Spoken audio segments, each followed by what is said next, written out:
네, 트럼프 미국 대통령이 우리 시각으로 오늘 오전 11시 연방의회에서 새해 국정연설을 했습니다. 예상됐던 대로 트럼프 대통령이 직접 2차 북미 정상회담 개최를 공식 발표했습니다. 네, 한편 오늘 오전 스티븐 비건 미 국무부 대북정책 특별대표는 이 북한 측과 비핵화에 대한 담판을 짓기 위해 평양 땅을 밟았는데요. 오늘 관련 내용을 김현우 국립외교원 교수, 문성목 한국국가전략연구원 통일전략센터장과 함께 짚어보겠습니다. 두 분 안녕하세요. 네, 안녕하십니까. 네, 트럼프 대통령 새해 국정연설을 가졌습니다. 그 앞부분에 경제 이야기 또 이민에 대한 부분들이 상당히 좀 길게 나왔던 것 같고 이제 후반부에 가서 북한 이야기, 안보 이야기도 분명히 언급은 됐습니다. 먼저 두 분의 총평부터 좀 들어보고 싶은데요. 어떻게 보셨습니까? 예, 뭐 말씀하신 것처럼 그 주로 경제 부분, 네. 그래서 경제적으로 상당히 좋게 만들었다. 그런 얘기가 있었고 그 다음에는 이제 장벽 문제를 상당히 많이 할애를 했어요. 그렇습니다. 그래서 뭐 실제 트럼프 대통령이 원하는 것은 합법적인 이민이지 합법적인 이민은 반대하지 않는다. 불법적인 이주를 반대하는 것이다. 여기에 대해서 확실하게 했고 또 아주 단언을 하면서 나는 장벽을 쌓고야 말겠다. 이렇게 아주 얘기를 해버렸어요. 네. 그 부분에 대해서는 이제 그 청중에서 상당히 엇갈리는 그러한 반응이 나왔었고. 그리고 이제 대외 정책 부분에 가서는 뭐 주로 북한 문제, 중국 그리고 뭐 나프타, 경제 문제, 무역 문제 이런 정도가 나왔는데 뭐 무역 문제에 대해서 역시 트럼프가 계속 강조했었던 어떤 미국 우선주의. 그래서 나프타를 미국에게 유리한 쪽으로 바꿨다. 네네. 그리고 북한과 중국과의 무역 관계도 계속 그렇게 바꾸고 있다. 이런 것을 강조를 했고. 북한 관련해서는 뭐 이미 다들 뭐 많이 접해서 아시겠지만 계속 평화적인 노력을 만들고 있고 베트남에서 27, 28일에 정상회담 하겠다 예. 네. 이렇게 밝혔습니다.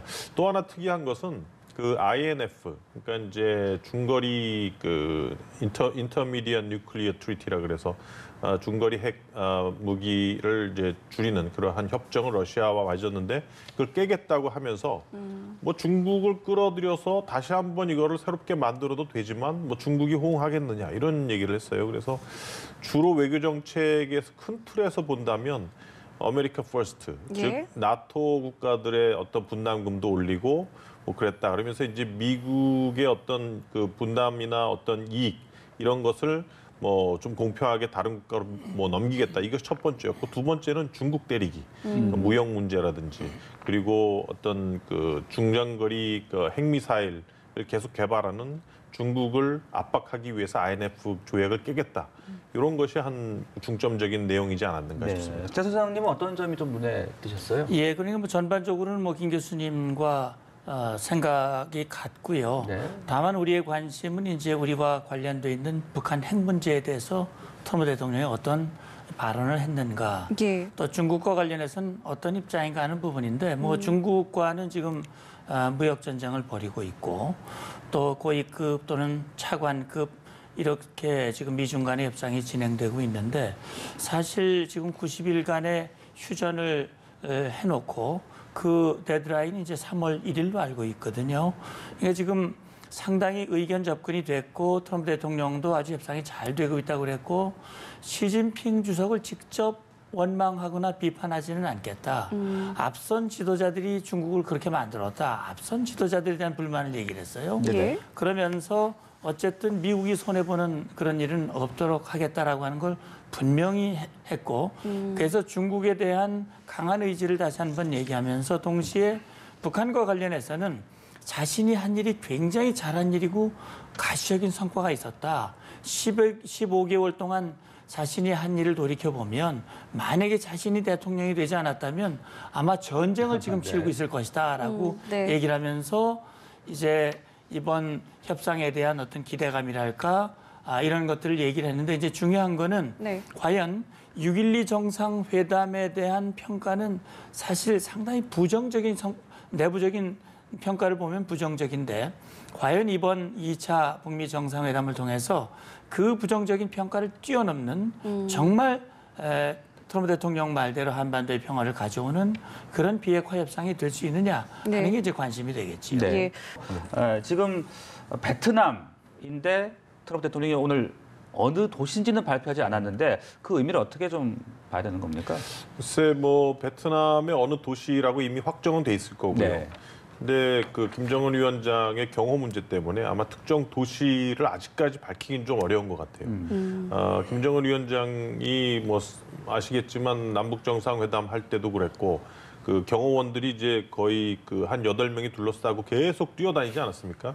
물론 이제 싱가포르나 해외 나가서 그런 경호를 보이기는 쉽지 않겠죠. 그럼에도 불구하고 경호 문제를 매우 중요시하기 때문에 아마도 막판까지 도시를 그 개최 도시를 알리지 않음으로써 네. 뭔가 좀 경호에 좀 신경을 쓰겠다 이러한 의사가 있는 것 같고 글쎄요 뭐 이미 정상회담 날짜를 밝혔기 때문에 예. 지금 상태에서 북미 간의 어떤 실무 협상이 마무리되지 않았기 때문에 도시를 뭐 밝히지 않는 것이 아니냐. 이 부분은 저는 조금 네. 아닌 것 같아요. 이미 뭐 그 지금 그 확정은 돼 있는데 네.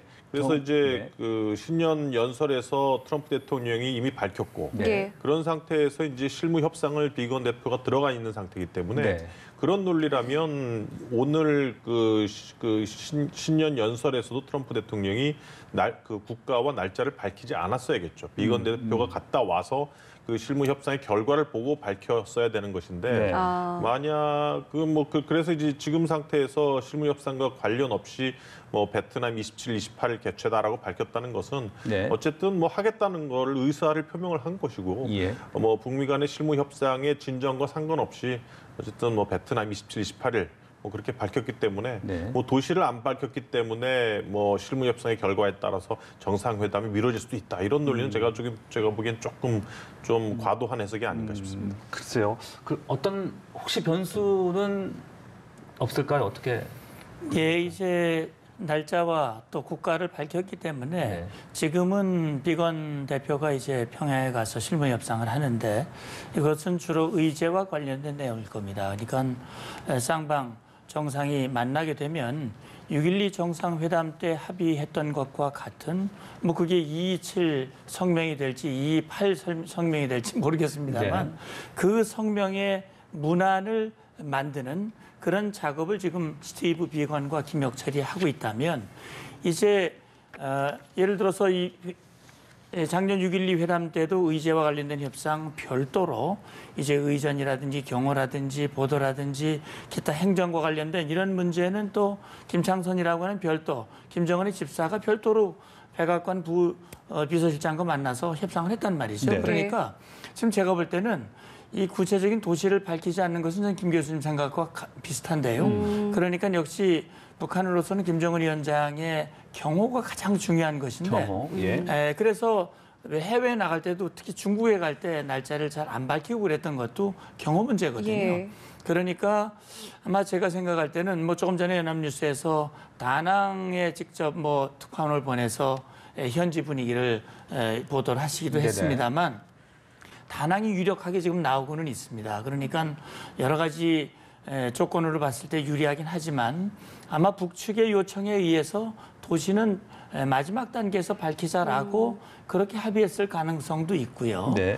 아니면 이제 한두 개, 예를 들어서 뭐 하노이라든지 예. 또 호치민시티라든지 다른 도시에 대한 가능성을 열어놓고 가장 경호라든지 교통이라든지 숙박이라든지 가장 유리한 곳을 최종적으로 선택을 하자 그렇게 합의한 것인지는 지금 확실히 알 수는 없습니다. 네. 그러나 이제 날짜와 국가가 합의가 됐기 때문에 이제는 되돌이킬 수 없는 그런 이제 회담이 된 것이고 이 회담에서 이제 어떤 내용이 합의될지를 네. 놓고 지금 아마 계속 협의가 진행될 걸로 봅니다. 네, 앞서 중국 이야기도 잠깐 해주셨습니다만은 이런 예상들도 있었죠. 25일, 6일에 북미, 27, 8일에 이제 미중 회담이 연쇄적으로 열리지 않을까 이런 예상들도 있었는데 북미 회담이 27, 8일로 확정이 됐단 말입니다. 그러면은 어떻게 뭐 동시에 이루어지게 되는 걸까요? 어떻게 그 부분 예상을 좀 해봐야 되겠습니까? 예, 그러니까 저도 좀 그게 의아했습니다. 네.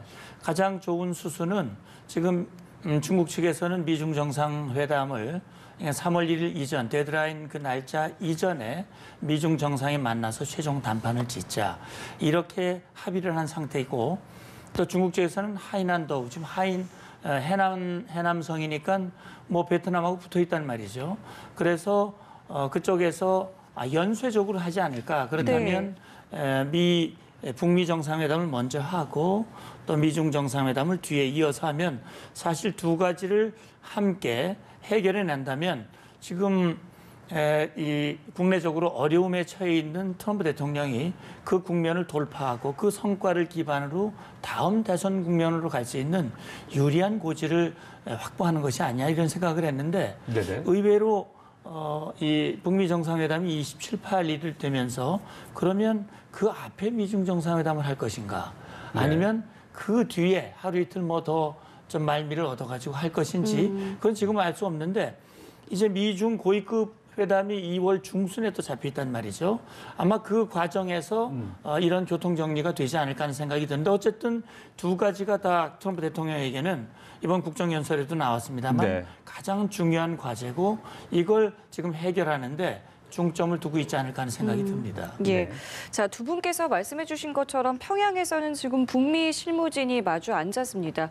먼저 뭐 여러 가지 논의해야 될 이야기들이 많겠습니다만은 가장 먼저 좀 여쭤보고 싶은 게 이게 평양이라는 곳에서 지금 협의를 진행하지 않겠습니까? 이 장소를 선택한 거에 대해서도 참 많은 해석들이 나오고 있더라고요. 좀 어떻게 보고 계시는지요? 글쎄 뭐 비건 대표가 한국에 와서 뭐 어제일지 그제일지 뭐 회담의 날짜와 장소도 아직 통보 못 받은 상황이었단 말이에요. 그래서 이제 북한으로 이제 평양에서 오늘 열린다. 그래서 이제 평양을 간 상태인데 예. 지금까지 이제 미국 입장에서 이제 계속해서 이제 협상을 하면서 힘들었던 거는 김정은 위원장이 계속해서 이제 모든 협상의 가이드라인을 계속해서 실시간으로 제공을 하기 때문에 이 협상 대표가 나와가지고 미국 대표하고 협상을 하면서 뭐 쉬는 시간마다 가가지고 연락을 하고 뭐 협상 경과를 보고를 하고 이랬단 말이에요. 예. 그러니까는 그 뭐 평양만큼 신속하게 협상을 진행할 수 있는 장소가 없는 거죠. 북한 입장에서는. 근데 이제 그런 것은 결국은 북한 입장에서 또 미국 입장에서 다 좋은 거죠. 그러니까 지금 김혁철 대표가 처음 나와가지고 협상을 하기 시작을 하는데 네. 실질적으로 이제 비건 대표하고 만나서 처음 제대로 하는 협상이란 말이에요. 물론 이제 김영철 부위원장이 이제 그 워싱턴 D.C.를 갔을 때 같이 따라가고 그래서 이제 처음 대면은 했지만 그래서 아마도 김혁철 대표의 첫 협상이고 지금 정상회담의 날짜와 장소를 못 박은 이후에 첫 협상이기 때문에 네. 어쨌든 신속하고 상당 부분 의미 있는 그 협상 결과를 만들어내기 위해서 북한 입장에서는 평양이라는 아주 좋은 장소를 이제 선점을 한 것이고 비건 입장에서도 판문점에서 하면서 지지부진한 협상을 하는 것보다는 평양에 들어가서 확실하게 신속하게 빠른 기간 내에 어떤 의미 있는 어떤 아웃컴을 좀 가지고 나오는 것이 이제 비건 입장에서 좋은 거죠. 그래서 지금 뭐 미국을 떠나기 전에 그리고 또 한국 와서 또 한미 간에 예. 상당 부분 협상을 하고 합의를 할 수 있는 합의의 범위를 이미 다 협의를 했을 겁니다. 한미 간에 마지노선과 뭐 최고의 합의와 최저의 합의점을 딱 정했을 것이고 그걸 가지고 이제 비건 대표가 이제 들어가서 뭐 1박 2일 정도 해서 이제 어떤 결과가 나오는지 한번 두고 봐야 될 것 같습니다. 실제 보면 지금 말씀하신 대로 이게 지금 그동안 북한의 행태를 보면 북한은 고위급이나 실무급보다는 가급적이면 트럼프를 직접 만나서 협상을 하기를 원했던 것 같아요. 네. 사실 그동안 폼페이오도 평양에 가려다가 못 가고 김영철도 마찬가지 고위급에서 만나려다 안 되고 그러니까 6.12 정상회담이 열린 지 지금 8개월 만에 다시 만나는 것인데 예. 벌써 제대로 됐으면 6.12 정상회담에 대한 후속 고위급 회담에서 이 6.12 정상회담에 대한 로드맵이라는 이런 것들이 벌써 나왔어야 되는데 네. 안 됐단 말이죠. 그러니까 네. 지금 사실 구체적으로 실무협상에서 뭘 논의하고 있는지에 대한 내용이 나오지 않는 상황에서 지금 나와 있는 것으로 보면 근본적인 입장 차이가 분명히 있습니다. 그러니까 김정은 위원장은 폼페이오나 뭐 비건이나 이런 사람보다는 트럼프 대통령을 직접 좀 상대를 해서 그래서 좀 통 큰 미국의 양보를 얻어내고 싶은 마음이 훨씬 많을 거예요. 그래서 어떻게 보면 이건 제 상상입니다만 예. 아마 미국은 자 김영철도 왔다 갔고 그러니 이제는 실무적으로 뭔가 돼야 된다라는 실무 협상에 미국은 강력한 의지를 가지고 북한에게 추가 실무 협상, 지난번 스웨덴에서 했던 그 추가 실무 협상을 요구를 했고 북한은 아이 그러지 말고 바로 그냥 갑시다. 그랬는데 아마 미국이 계속 요구하니까 예. 꼭 그렇게 원한다면 평양으로 오시오. 평양으로 내 받을게. 그러니까 네. 미국으로서는 그래요? 그러면 갑시다. 예. 사실은 북한으로서는 홈그라운드고 미국으로서는 사실 불리한 것은 분명하거든요. 그러니까 우리도 남북 협상을 할 때 어느 쪽에서 협상하느냐가 상당히 협상의 어떤 배경으로서 네. 이제 이런 건데 그럼에도 불구하고 스티브 비건이 평양을 선택한 것은 역시 중요한 것은 이 실무선에서 확실하게 조율을 해야 된다라고 하는 강한 의지. 그다음에 김 교수님 말씀대로 북한 김혁철이가 대표가 바뀌었다 하더라도 네. 재량권이 없기 때문에 뭐 최선희가 하든 김혁철이 하든 김영철이 하든 누구든 재량권이 없기 때문에 네. 적어도 김정은 위원장의 결심을 받을 수 있는 그런 중심으로 가서 빠른 그런 이 접근을 이뤄내야 되겠다라고 하는 그런 의지가 맞아 떨어져서 지금 협상이 진행되고 있다는 생각이 듭니다. 네, 그 비건 대표가 이제 오늘까지만 있을 것이다, 내일 하루 더 있을 것이라는 예측들도 있고, 김정은 위원장을 직접 만날 가능성, 아무래도 격이 워낙 다르다 보니까 만나기는 힘들지 않겠냐는 얘기들도 있는데 그 부분은 어떻게 예측을 좀 하고 계십니까? 그러니까 격만을 보면 네. 차관 복급 정도라고 얘기를 하니까 차관 복급을 김 위원장이 과연 체면을 중시하는 김 위원장이 만나주겠느냐 이제 이런 부분인데 사실 격만으로 보면 만날 가능성이 적다고 봐야 되는데 협상이 진행되는 과정에서 김정은 위원장이 직접 미 측의 입장을 확인을 하고 이를테면 미 측에게 자기의 입장을 분명하게 전달, 다시 말하면 김혁철이나 김영철을 통해서 간접적으로 전달하는 것보다는 본인이 직접 전달하는 게 더 유리하다는 판단이 든다면 그런 격을 무시하고도 얼마든지 만날 수도 있을 것이다라는 생각이 들고요. 네. 아마 체류 일정은 지금 이 중요한 이 골격뿐만이 아니라 합의 문안을 조율하는 그런 과정이라고 한다면은 아마 단시간 내 협의는 쉽지 않을 것이고 하루 또는 더 머물러서라도 그 조율을 하고자 하는 그런 노력을 이어갈 가능성도 있다는 생각이 듭니다. 네. 네. 이번 2차 정상회담은 말씀하신 것처럼 뭐 구체적이고 좀 실질적인 성과를 내야 하는 것만큼 지금 있는 이 실무 협상에서 좀 어느 정도 수준의 조율이 좀 이뤄질지 여부도 참 궁금합니다. 어떻게 좀 예상하고 계세요? 글쎄 뭐 지금 빅딜 스몰딜 얘기가 나오고 있고 예. 최근에까지 북한 매체에서 나오는 거 보면 계속 북한이 이제 미국에게 결국 이제 미국이 이제 제재 완화할 차례다. 이걸 계속 강조를 하고 있단 말이에요. 그래서 스몰딜 관련된 거는 상당 부분 합의가 이루어진 것 같아요. 예를 들어서 뭐 미국이 계속 강조했던 신고나 사찰 검증 없는 핵시설장 폐쇄 파괴. 예. 예를 들어서 이게 뭐 영변 핵시설장에 머무를 것인지 아니면 뭐 그게 더 퍼질 것인지 그건 모르겠지만 일단 그 평양 공동선언에서 약속했던 그 동창리 풍계리이 파괴됐고 동창리하고 영변 핵시설장 폐쇄 파괴 정도는 아마 북한이 어느 정도 해줄 것 같은데 네. 그 정도 가지고 북한이 원하는 제재 완화를 미국으로부터 못 얻는단 말이에요. 예. 그러니까 이제 그걸 얻으려면 제재 완화를 얻으려면 결국은 신고 사찰해라. 그러면은 신고 사찰 검증을 북한이 어느 정도 해야 미국을 만족시키고 미국으로부터 제재 완화를 할 것인가. 예. 국회 사찰단 들어와서 뭐 사찰하고 검증하십시오. 하지만 북한 입장에서는 그러면 뭐 이 정도까지는 제재 완화를 해줘야 되지 않겠느냐. 네. 근데 아마 이 정도라는 게 뭐 제 생각이 추측입니다만 뭐 개성공단 뭐 정상화 정도. 근데 개성공단 정상화라는 것은 결국은 상당 부분의 유엔 안보리 제재 결의안하고 겹치는 거기 때문에 아마 그것도 미국 입장에서는 부여해주기 쉽지 않을 거란 말이에요. 그래서 합의된 것들 예를 들어서 뭐 그 생산 중단이라든지 그리고 뭐 미사일 동창리 미사일 발사대 폐쇄라든지 아마 이런 부분을 북한이 부여해주고 네. 미국은 제재 완화 이외의 부분들 뭐 종전선언, 연락사무소 설치 뭐 네. 이런 것들은 아마 스몰 딜 수준으로 가능할 텐데 네. 요 정도 수준 가지고는 미국하고 북한이 만족을 못하고 예. 상당히 힘들어집니다. 네. 지금 미국 내 여론이 미국 국민들의 50% 이상이 북미 대화 하지 말라는 거예요. 네. 작년하고 완전히 바뀌어 버렸어요. 지금 북한의 비핵화가 계속 뭐 이렇게 지난해지고 예. 뭐 비핵화의 결과가 안 나오니까 여론이 점점 안 좋아진단 말이에요. 이번에 실질적인 협상의 결과, 합의의 결과가 안 나오면 트럼프 대통령이 궁지에 몰릴 수 있어요. 예. 네네. 그리고 북한 김정은도 뭐 스몰딜 가지고는 안 되죠. 제재 완화를 얻어내야 되는 게 목적이기 때문에 그렇기 때문에 그 부분에 있어서 얼마만큼 입장을 조이느냐. 네. 아까 이제 문성목 박사님께서도 말씀을 하셨듯이 지금 이제 가서 이제 합의문 이제 초안을 계속 작성을 하고 있는데 그 말씀드린 그 제재 완화 부분하고 네. 비핵화 뭐 신고 사찰 부분 그거과 관련된 부분은 이제 계속 블랭크가 뻥뻥뻥 있을 거란 말이에요.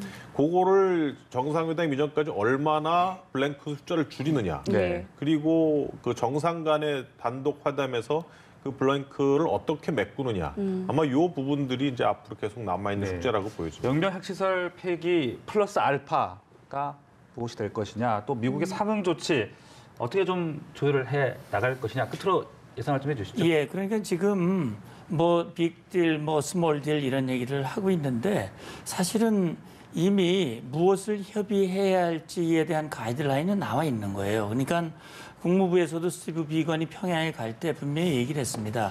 2차 정상회담의 준비, 그다음에 1차 정상회담에서 합의한 것을 진전시키기 위한 것이다 그랬습니다. 그러면 1차 정상회담에서 합의한 4가지 사항 중에서 유해 문제를 빼면 1, 2, 3항은 북미 관계 개선, 평화체제, 비핵화거든요. 예. 그런데 거기엔 제재에 대한 얘기는 없습니다. 그러니까 지금 사실 제재는 북한이 핵을 개발하고 미사일 실험을 했기 때문에 제재가 가해지는 거기 때문에 결국 제재의 해제는 핵과 미사일 문제가 근본적으로 해결이 돼야 제재가 되는 거예요. 그런데 북한은 핵 미사일을 완전히 해결 안 하고 일부만 하면서 핵 보유의 능력, 핵 보유국의 지위는 유지하면서 제재 해제를 하라고 그러니까 네. 안 되는 거거든요. 이것이 합의가 되면 이건 빅딜인 것이고 이게 안 되고 근본적인 그런 확신이 없이 그냥 작은 것만 가지고 주고받는 합의가 된다면 그게 바로 스몰 딜인데 네. 그 정도의 합의가 된다면 아마 김 교수님 말씀대로 미국 국민을 만족하지 못할 뿐만이 아니라 우리로서도 받아들이기가 굉장히 어려운 그런 상황이 될 것이다. 예. 그런 차원에서 트럼프 대통령이 분명히 얘기를 했거든요. 기자회견을 통해서. 김정은 위원장이 경제 발전에 굉장히 목말라 하고 있고 또 경제 대국이 될 수 있는 길이 지금 열려 있다. 그런데 핵을 내려놔야만 그건 가능한 것이다. 비핵화가 돼야만 가능한 것이다라고 얘기를 했기 때문에 이번에 김정은 위원장이 오판을 해서 자기들이 적당한 수준만 내려놓고 해제를 바란다고 생각을 한다면 그거는 아마 현실적으로 어려울 것이라는 생각이 듭니다. 예, 알겠습니다. 저희 두 분 말씀 여기서 마무리 짓겠습니다. 오늘 말씀 고맙습니다. 고맙습니다. 감사합니다.